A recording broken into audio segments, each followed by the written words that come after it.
String को reverse करते हैं स्टैक का यूज़ करके। तो जब हम स्टैक का यूज़ कर रहे हैं तो पहले तो स्टैक को इंक्लूड भी कर लेते हैं। स्टैक को मैंने यहाँ पर इंक्लूड कर लिया। अब देखो लॉजिक क्या रहने वाला है कि कोई भी मेरी एक स्ट्रिंग है, मैं यहाँ पर बना लेता हूँ और इसके अंदर मैं लिख देता हूँ लाइक। तो भाई वीडियो को लाइक भी कर देना।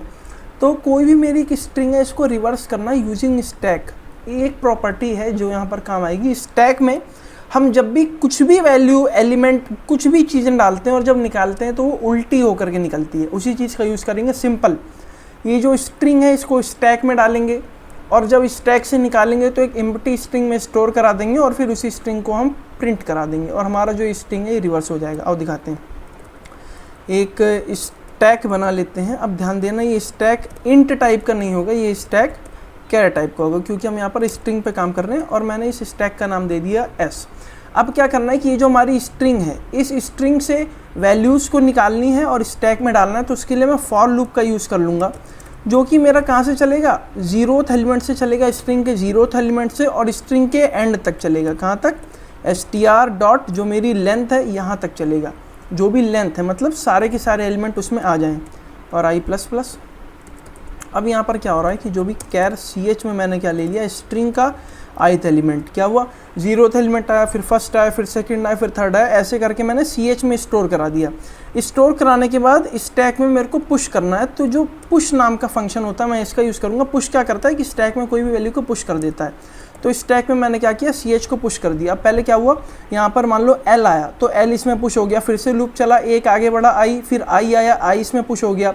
तो कहने का मतलब ये करने से हमारी जो भी स्ट्रिंग में ये जो लाइक लिखा हुआ ये पूरा मेरे स्टैक में आ गया। अब मेरा काम क्या है, स्टैक से निकाल के स्ट्रिंग में डालना और इस स्ट्रिंग को प्रिंट करा देना। पर स्टैक से निकालने के बाद किस स्ट्रिंग में डालोगे, तो उसके लिए मैं एक नई स्ट्रिंग बना लेता हूँ जिसका नाम मैं दे देता हूँ आंसर। और ये वाली जो नई स्ट्रिंग है क्या होगी, एम्प्टी स्ट्रिंग होगी। अब हमारा अगला टॉपिक क्या है कि स्टैक में जो भी ये लाइक चला गया, इस लाइक को क्या करना है, बाहर निकाल करके इस आंसर में डालना है। तो उसके लिए जब तक वाइल लूप का मैं यूज़ करूँगा, जब तक एस मेरा क्या है, एम्प्टी नहीं हो जाता। मतलब भाई एक उठाओ एलिमेंट उसमें डालो आंसर में, फिर एक उठाओ उसमें डालो, जब तक एम्प्टी नहीं हो जाता, एंड तक नहीं पहुंच जाता, तब तक क्या करना है, कैर ch ले लिया मैंने, स्टैक का जो भी मेरा टॉप है, स्टैक का टॉप एलिमेंट, उसको मैंने क्या करा दिया, ch में स्टोर करा दिया। अब ये जो आंसर की स्ट्रिंग है इसमें मैं क्या करूँगा, पुशबैक करूँगा अपने ch को।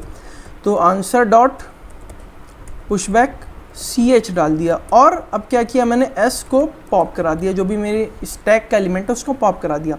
अब यहाँ पर ध्यान से समझो हो क्या रहा है, यहाँ पर मैंने इस एलिमेंट को क्या किया, स्टैक से बाहर निकाला है। अभी तक स्टैक में मेरा क्या है, लाइक आ चुका है। अब मैं इसको एक एक एलिमेंट को बाहर निकालूंगा और जब बाहर निकलेगा तो वो रिवर्स होकर के निकलेगा, और उसको मैं स्टोर करा रहा हूँ ये जो मेरी एम्प्टी स्ट्रिंग है आंसर में।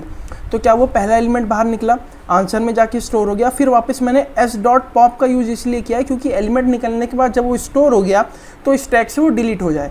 अगर मैं पॉप का यूज़ नहीं करूँगा तो मान लो कि i निकला, बार बार वो i निकलेगा, फिर से आंसर में स्टोर होगा, फिर i निकलेगा, फिर से आंसर में स्टोर होगा, तो हम लूप हेल में फंस जाएंगे। तो इसलिए मैंने यहाँ पर पॉप का यूज़ किया। बस अब कुछ नहीं करना भाई, अब आपकी स्ट्रिंग रिवर्स हो चुकी है।